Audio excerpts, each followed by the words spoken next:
Dictation will start in 5 seconds. Start. I am pleased to be here at the inaugural session of the India Economic Summit organized by the World Economic Forum and the Confederation of Indian Industry. Your conference is taking place at an extraordinary moment in India's democratic history. Whatever is happening now is a sign of the vibrancy of Indian democracy.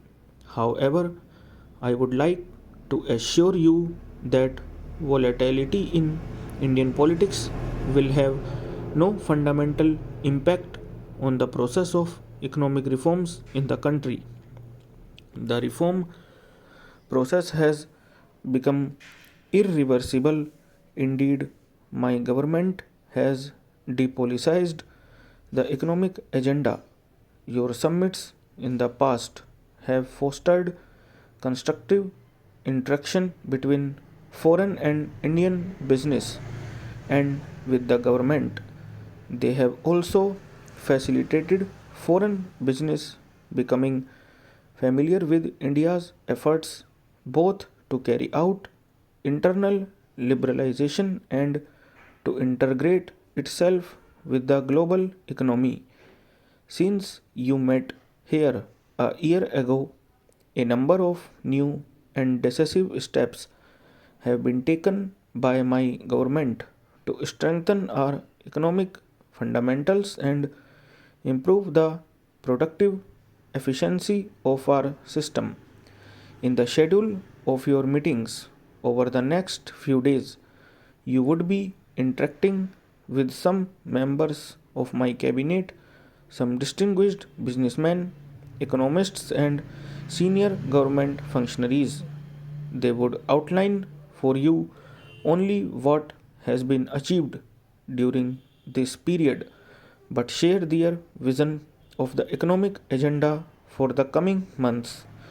In the last 9 months, my government has taken important initiatives over a wide gamut of economic issues which cover insurance, capital markets, information technology, housing, and infrastructure, to mention a few. The reform process initiated is wider and deeper than any comparable program earlier. Its multiplier effect would have long term beneficial impact on the economic and social development of India. We also take some pride and satisfaction that, given the turmoil in the rest of Asia and many other parts of the world, our macroeconomic fundamentals continue to be strong. They create new opportunities for private investment, both domestic and foreign.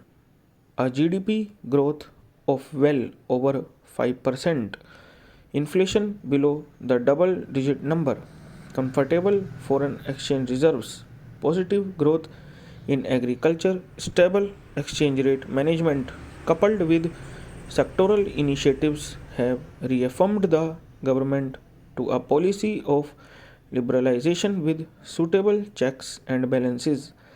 I have said so earlier and would reiterate today that there is no panacea to bring about high rates of economic growth here.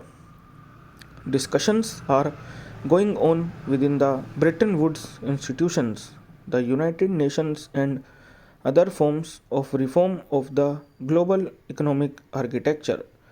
We will participate constructively in this dialogue so that the emerging reform process can durably address the malaise that has adversely affected many countries. Such a reform process should help in the evolution of a new financial architecture based on transparency, symmetry of obligations, equity, effective management in the face of rapid flow of large sums of capital around the world, and orderly development of world trade for the common good of mankind. Poverty alleviation must remain the central objective of international action. We recognize that globalization is both a reality and an opportunity. We are convinced that nations cannot prosper in isolation and must forge complementary relationships based on mutuality of interests. India is committed to the continuation of its policy of liberalization coupled with effective social safety net. We will also pursue policies to maximize the gains from the opportunities which globalization offers while ensuring that credible mechanisms are in place to mitigate the risks that are inherent in this process. Our aim is to be a strong nation so as to be able to live in peace, prosperity, and dignity. We recognize, however, that the strength of its economy, whatever we do to strengthen our national economy, we will do it in a manner that will simultaneously strengthen the democratic polity of India. Whatever we do to strengthen the democratic polity, we shall simultaneously strengthen the secular unity of India, and whatever we do to strengthen our democratic polity and secular unity, we will bear in mind the need at all times to dramatically reduce poverty in the shortest possible time.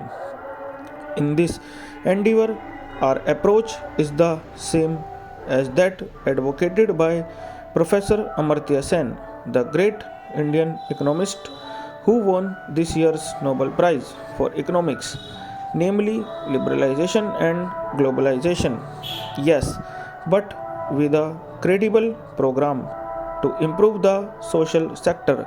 Many of our initiatives in the social sector are aimed at providing nutrition, hygiene, health, and education to those large numbers of our population who continue to be the victims of poverty. India is a democratic country. Democracy is our greatest strength. Freedom of thought, freedom of action, freedom to live with diverse faiths and systems are fundamental to our culture. I believe that these are essential components of liberalization and globalization. We have another great strength. We have an unbroken record of honoring all our financial obligations of foreign investors and lenders.